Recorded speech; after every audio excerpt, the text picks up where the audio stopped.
Okay, so welcome everybody to this small group.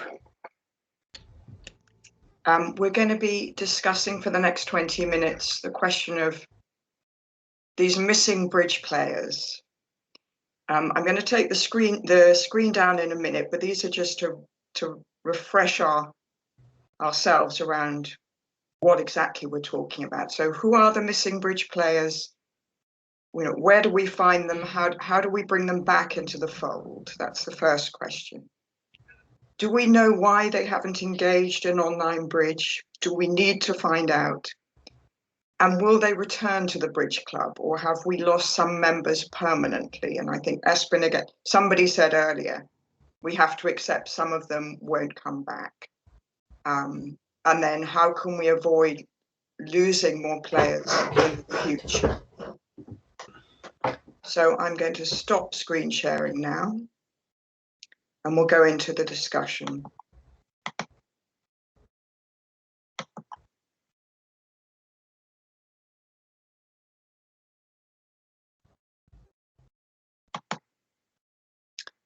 So that first question,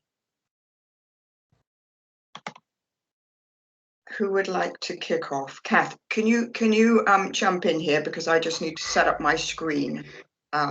Could you start taking some answers to the who are the missing players? Can we define them or generalize about them? Yeah, and I would also add to the question and say, are there missing players? Are we expecting everyone to come back, or are we expecting people to be lost to bridge?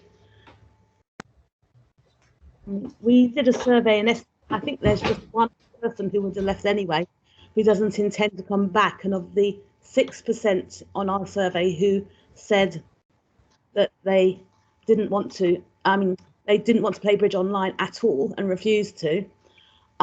Every single one of them said they miss bridge, they miss their friends, and they were 100% coming back. But I also watched the pre-recorded one from Australia, and they seem to have had a lot more difficulty with bridge players who haven't, with losing bridge players. And I wonder if that's because their COVIDs were more the short bursts, whereas ours was much longer, much longer period of time. I don't know what anybody thinks. Can you hear me? I've unmuted myself, and my name is Joan Bennett. Hello. Hi, Joan. Hi. Hi. Wallingford Bridge Club started the pandemic with 400 members. It now has 500, of whom 200 were lost souls. We formed a spreadsheet listing the 200 lost souls, and we have found 100. They have resumed play on real bridge, but they would not play on video. And we have a further tranche of about 30 or 40 waiting to start on the first face-to-face session on Thursday afternoon at the end of July. So we have done a stunning job of finding our lost souls. I don't know about anybody else they've done with their spreadsheets, but that's what ours has done.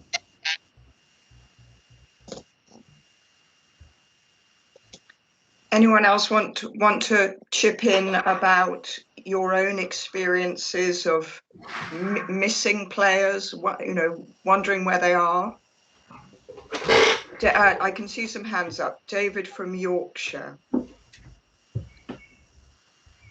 Thank you very much. I have been running a teaching online in Yorkshire.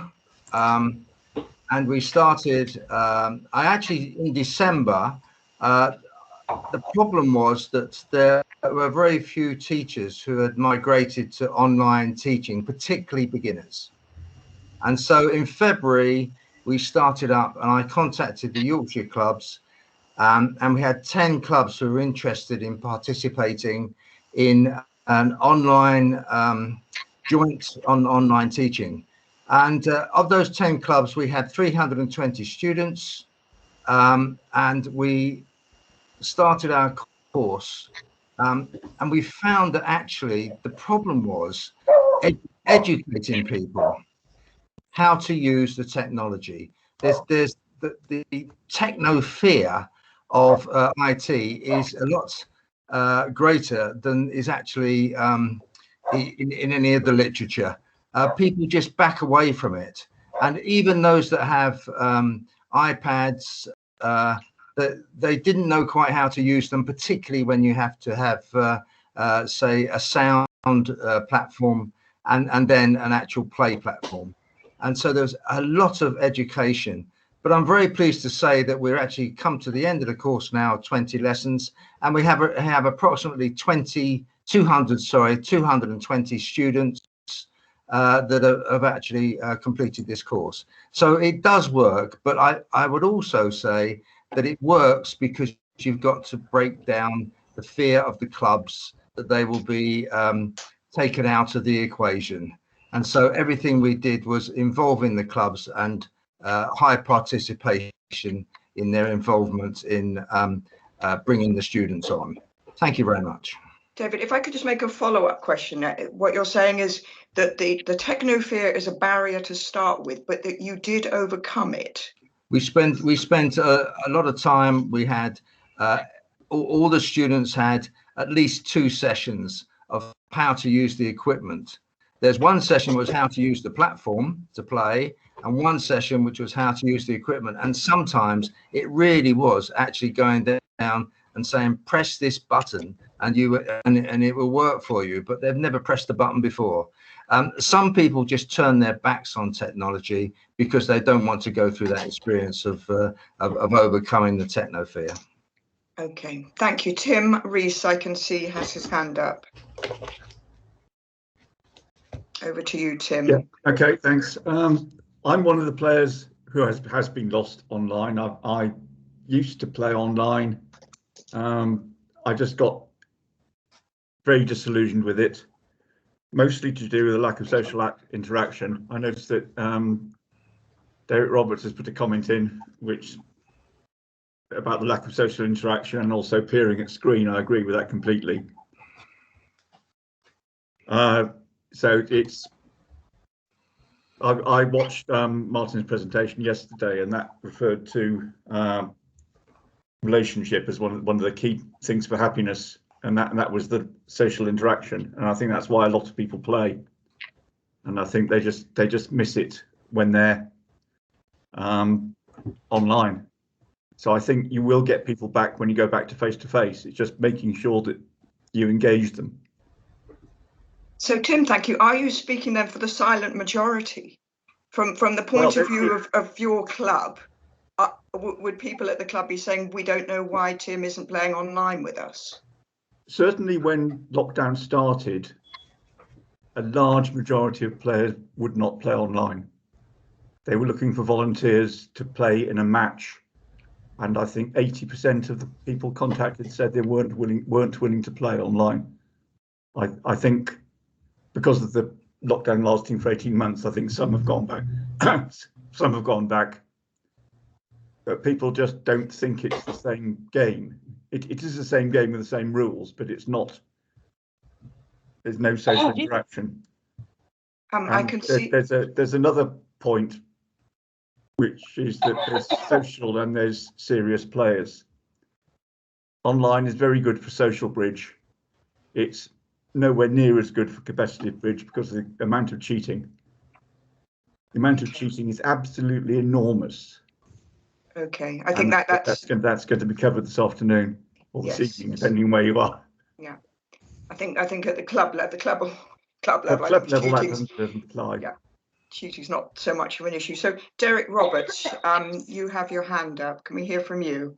Yeah, I just wanted to come in really about the missing players, in a sense that one of the reasons that I found is right at the beginning. You go on trying to encourage people to play online, and it's the fear of technology, and it's almost the fear of looking like a fool when they're trying to go and do something. I think it's sort of one-to-one you have to do, so you can get them to feel comfortable with using the technology to bring them on But as time has gone on, people are now seeing that hopefully the pandemic is coming to an end and face-to-face is starting to, or will start to come back. So people are just going to say, well, there's no point in starting to learn online now. I'll just come back when we get face-to-face. And yeah, as I said in my comment, everybody I've spoken to who's not played online has basically said that they just don't want to stare at a screen for 2-3 hours, however long we play for, and they just want to get back to having some sort of social interaction. That's it. Thanks. Simon, let's hear from you. Yes, can you hear me? You can't hear me. Or Yes, can you? yes. You can. Sorry. Yeah, I'm a teacher, and so I have migrated to teaching online, and my classes split into two. Some of whom are more interested in social bridge, and others who want to develop more as players. But all of them obviously enjoy the social aspects. And I always start every class starts on Zoom. We do a lesson, and then they go off to BCL I use for playing. The interesting thing is it always starts on Zoom, and there's quite a lot of chat before we start, and there's quite a lot of chat after we finish. And it occurs to me that maybe we the bridge clubs are being could introduce that aspect. Why don't we start sessions with a Zoom meeting at which people can interact, and then have maybe follow-ups afterwards, maybe with somebody talking about the hands, but another meeting, so that the social aspect could be there. It's just that we haven't implemented it. That's really interesting, and I'd like to chip in there, because it's occurred to me that in our face-to-face sessions, we could actually enable more socializing as well. We tend to have quite a narrow window. People turn up, they play, and then they leave. But to just extend the window slightly, so if people did want to turn up earlier and chat, they could. And if they wanted to stay on later and chat, they could. Because I agree, I think online has enabled a different sort of socializing. And I think the social players within the club would actually enjoy more of that in the face-to-face. But that's just my take on things. David from Yorkshire, you've still got your hand up. Is that from before, or do you want to say something? New one, new hand. I'd just like to say one of the breaks on the development of bridge clubs, the teaching model that we use. And the teaching model is actually one teacher to a number of students, and that limits the capacity that the actual teacher can take on. What we've done is actually had online lectures, 45 minutes, followed by 2 hours of themed practice at the club. So at the county level, we have the teachers giving 45-minute presentation, and then the clubs take on the practice with their own students, so they retain their students themselves. What you can do is actually make that hybrid, so that you have central 45-minute presentations and then face-to-face practice in the club.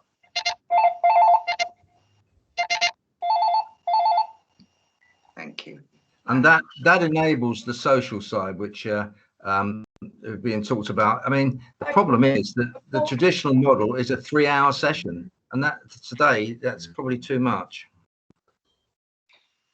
I'd be interested to hear from anybody if you've had a similar experience to us at Heritage Coast, which is we now have maybe 20% of our members now are not local members. They're coming from other parts of Suffolk. They're playing in our online tournaments, but they wouldn't necessarily come play in Leiston, where our club would meet face to face. Does anyone else out there have that experience? Because we're having to try and juggle, you know, how do we accommodate this wider membership? Anyone else have that experience? And a follow-up question. Oh, Rob, Derek, have you got anything to add? Yeah, currently run, well, the club runs 2 sessions. We're on a BBO session and a step bridge session. And yes, we're finding, I'm from South Wales, sorry, that I have members coming from outside of our club to play on both of them, which BBO is interesting because that automatically charges, so we get the money back from that one on the refund. Stepbridge is a completely free platform, so we end up bearing any costs on that one for master points if outside club members happen to win master points.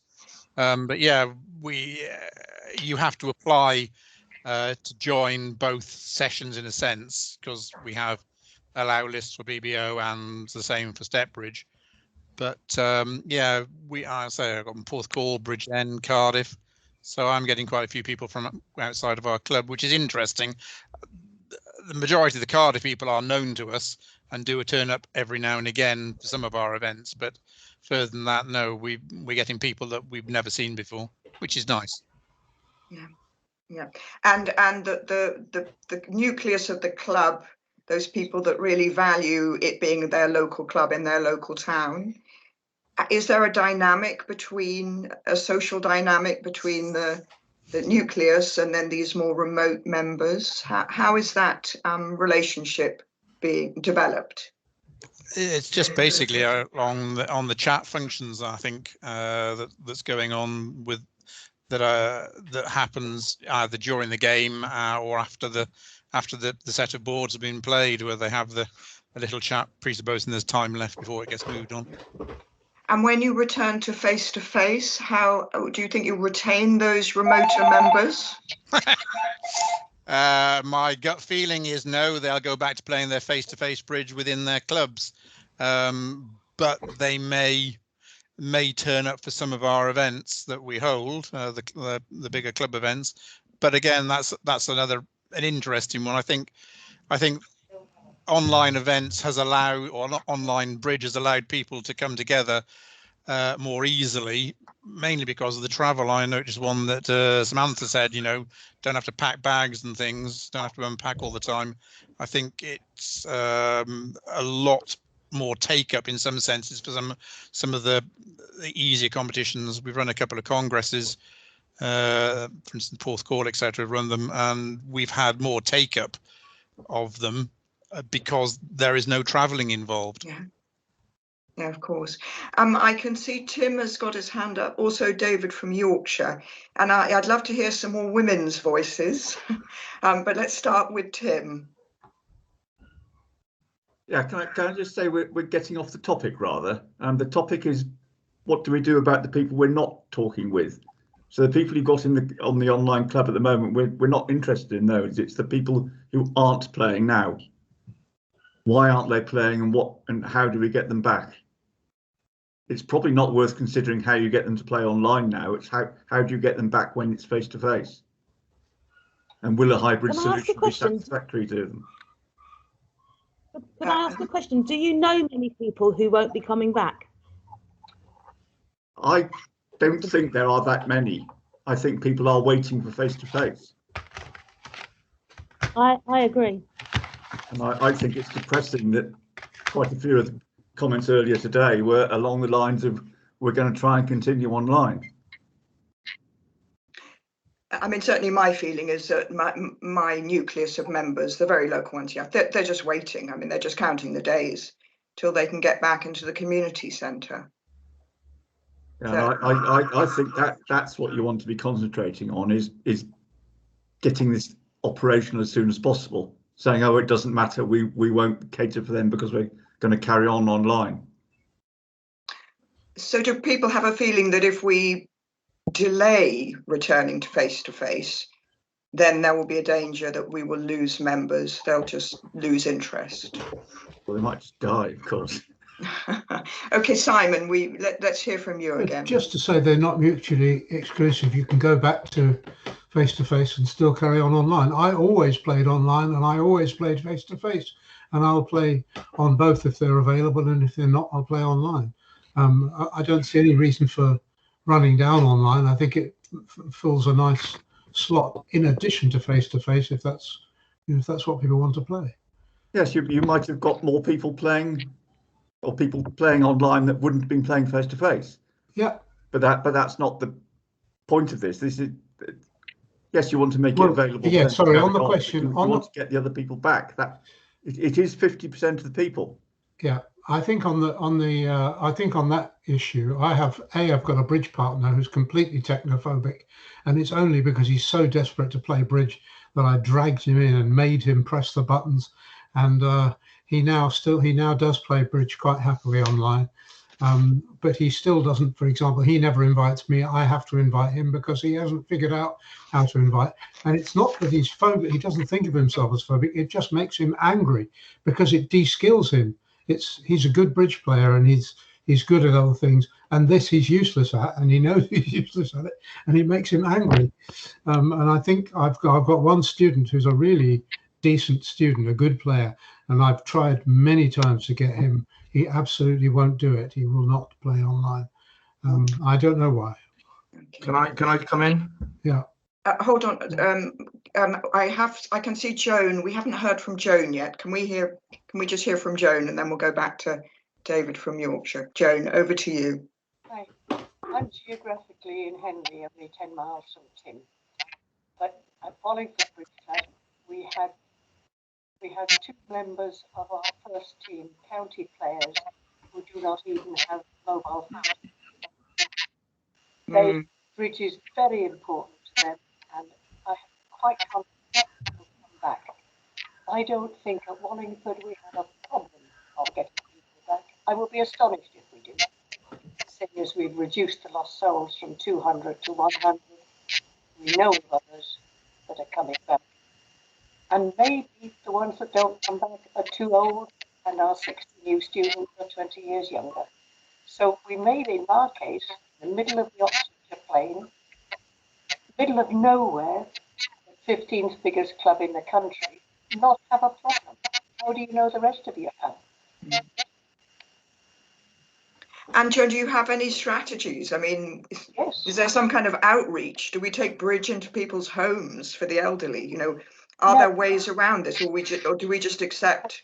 I think you're making a problem that may not be there. As I say, when lockdown started, we had 200 players who played in February 2020 who did not play in November 2020. We put them on a spreadsheet and we found them. And we got that figure below 100. So, and of that figure that's left of under 100, we know of about 40 who will come face to face at our first session on the 4th Thursday of July. So maybe the others would have dropped out.